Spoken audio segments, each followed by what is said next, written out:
Today, Jesus is asking us to be different from the rest. Being different sometimes comes with challenges.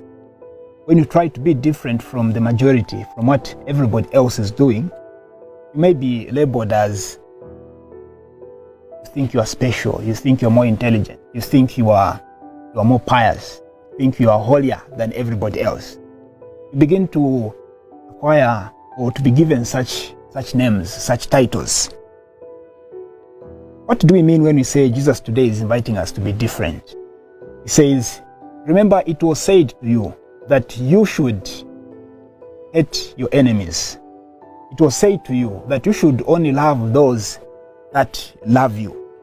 And this is what everybody else has been doing, because this is like the law. This is what the law prescribes, the Jewish law.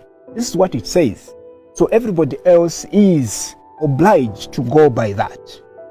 Yesterday, Jesus was talking about an eye for an eye, a tooth for a tooth. This is what people are accustomed to. This is how those who do harm to others should be treated as well. So do like everybody else is doing. But when Jesus is addressing his disciples on the mountain, giving them those special teachings, he tells them, do not behave like everybody else. Do not do like everybody else. Be different. Everybody else is told to go an eye for an eye, but I tell you. So he keeps bringing that little word, but.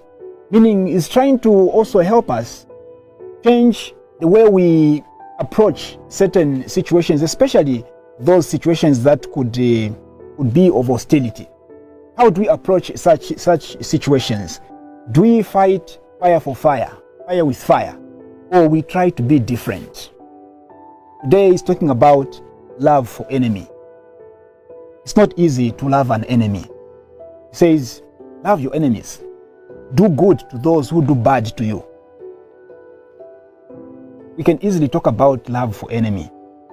But when you actually find yourself in a situation where you have an enemy, someone who is continually hitting you, hurting you, saying all sorts of things about you, because their intention is just to tarnish your name. Their intention is just to drag you into the mud.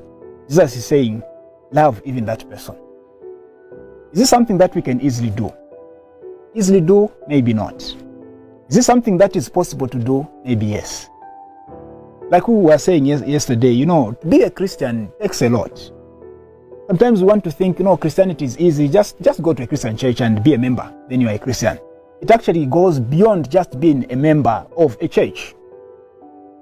Christianity entails these very difficult teachings that Jesus is talking about. Love your enemy. And he says, be as perfect or as good as your Father in heaven. And he gives a very good example of how God treats his children, how God treats all of us. He says, when God is pouring his rains upon the earth, those rains are going to pour even on the people that are most sinful. God does not treat his children according to their level of sin. God treats everybody equally. As long as he created you, God is going to give you what you need. And Jesus is saying, be like your Father in heaven. Treat everybody equally. Even those that hurt you, treat them as if they are your friends. Love them the same way that you love those others that do good to you. This is a hard teaching. It is a hard teaching because when you find yourself in a situation where you have to apply this, then you realize that your Christianity, your belief, your faith is critically tested. We pray for ourselves today that first of all, we don't become enemies to anybody ourselves. We try not to be an enemy. In other words, we try not to hurt another person. We try not to tarnish anybody's name. Secondly, we pray that should we have enemies ourselves, that we don't retaliate fire for fire. We don't fight back, but we love them as the command says. Is this something that we are going to do easily? Certainly not. But it is a Christian demand. Our prayer is that we're going to find it easy for us to apply this law. Otherwise, we cannot be as our Father in heaven, who pours his rains on everyone, regardless of gravity or level of sin. Amen.